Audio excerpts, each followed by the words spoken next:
최근 후유장애 보험금과 관련된 판례가 큰 주목을 받고 있습니다.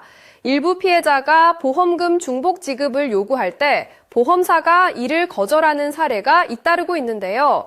최근 법원에서는 후유장애 보험금과 사망보험금이 각각의 지급 사유에 따라 중복 지급이 가능하다는 판단을 내렸습니다.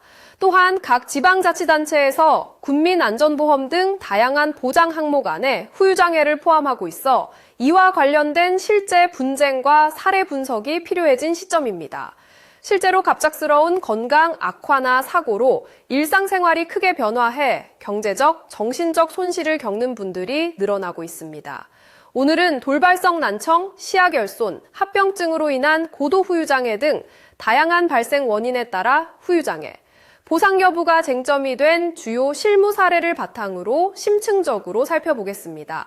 예를 들어 돌발성 난청의 경우 갑자기 한쪽 귀 또는 양쪽의 청력이 현저히 떨어져 불가역적 손상이 남을 수 있는데 이때 보험사는 청력 저하의 원인과 정도, 회복 가능성, 그리고 기존 약관상의 영구적 장애, 인정 기준에 따라 지급 여부를 따집니다.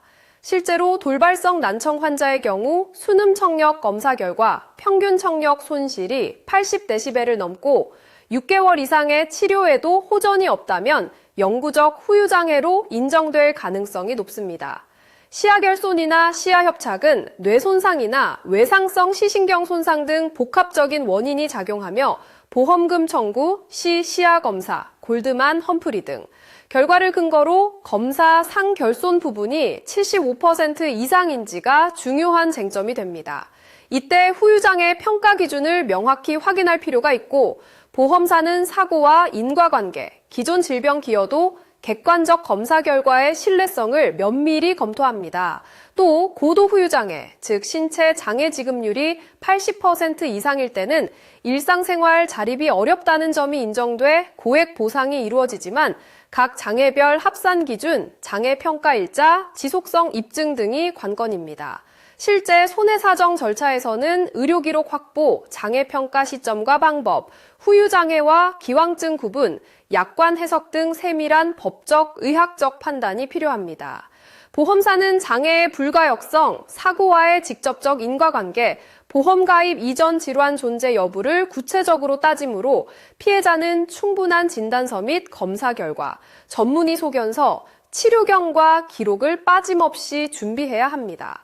또한 보험약관상 장애정의, 지급률 산출 방식, 소멸시효 등도 사전에 확인하여 불이익을 방지해야 합니다. 일부 사례에서 보험금 청구가 거절되는 주된 원인은 충분한 의학적 근거 부족, 검사 결과 미비, 인과관계 불명확, 청구 절차 위반이므로 1차 서류 준비부터 전문가 조언을 받는 것이 실질적 도움이 됩니다.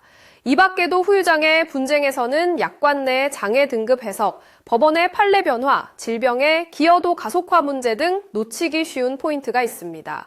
특히 시력 청력 등 신경계 장애의 경우 주관성 개입이 크기 때문에 객관적 데이터 확보가 매우 중요합니다.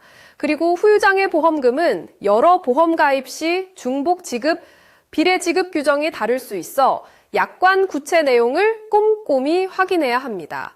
단순히 진단만 있다고 보상 판단을 기대하기보단 실제 일상생활 영향과 현행보험, 약관 적용성을 종합적으로 따져야 할 필요가 있습니다. 보험 후유장애 분쟁은 그 특성상 복잡한 의학적 증명과 법적 해석이 수반됩니다.